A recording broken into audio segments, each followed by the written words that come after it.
வணக்கம். சற்று முன் கிடைக்கப்பெற்ற ஒரு மிக மிக முக்கியமான செய்தி ஒன்று வெளியாகியுள்ளது. அதிமுகவின் உட்கட்சி மோதலின் காரணமாக எடப்பாடி பழனிசாமி அவர்கள் பொதுக்குழு ஒன்றை டிசம்பர் மாதத்தில் கூட்ட உள்ளார். இந்த பொதுக்குழு கூட்டத்தில் ஒட்டுமொத்தமாக அதிமுகவில் இருந்து நீக்கப்பட்டவர்கள் மீண்டும் இணையலாம் என்பதையும் அறிவித்திருக்கிறார். இதில் ஓபிஎஸ், சசிகலா இவர்கள் வருவார்களா என்ற தகவலை தான் இந்த வீடியோவில் முழுமையாக நாம் பார்க்க போகிறோம். ஸ்கிப் பண்ணாமல் வீடியோவை மட்டும் முழுமையாக பாருங்கள். அதிமுகவில் எடப்பாடியின் பேச்சை யாரும் கேட்கவில்லை என்ற காரணத்தினால்தான் இந்த கூட்டம் நடைபெறுகிறது.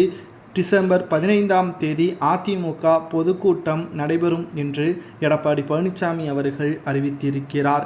மேலும் சென்னை வானகரத்தில் காலை 10 மணிக்கு செயற்குழு மற்றும் பொதுக்குழு கூட்டம் நடைபெற உள்ளதாகவும், அதிமுக கள ஆய்வுக் கூட்டங்களில் அடுத்தடுத்து நிர்வாகிகள் மோதிக்கொண்ட நிலையில் பொதுக்கூட்டம் நடைபெறுகிறது என்பதையும் அறிவித்திருக்கிறார்.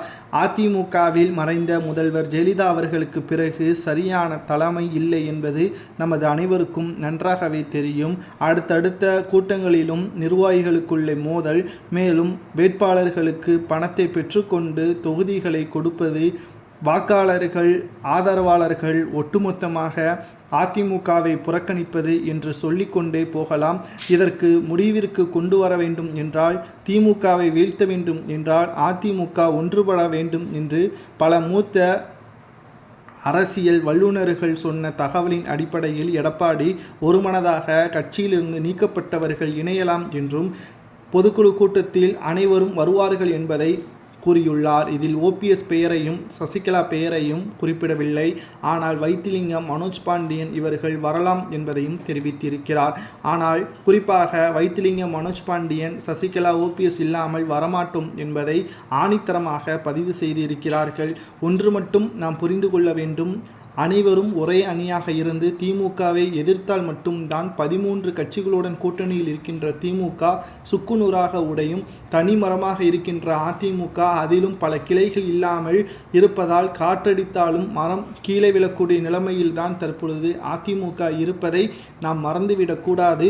சுயநலத்திற்காக அதிமுகவை அடமானம் வைத்து விடாதீர்கள். ஒட்டுமொத்த அதிமுகவும் மக்கள் மத்தியில் வெல்ல வேண்டும் என்றால் ஓபிஎஸ், சசிகலா, வைத்திலிங்கம், மனோஜ் பாண்டியன் இவர்களது பின்னால் இருக்கக்கூடிய ஆதரவாளர்களையும் நிர்வாகிகளையும் ஒன்றாக இணைத்து வெற்றிக்கான வழியை தேர்வு செய்ய வேண்டும் என்பதையும் கூறியிருக்கிறார்கள் அரசியல் வல்லுநர்கள் எடப்பாடி பழனிசாமி அவர்களிடம். இதனால் டிசம்பர் மாதம் கூட்டம் நடைபெறுகிறது, பொதுக்கூட்டம்.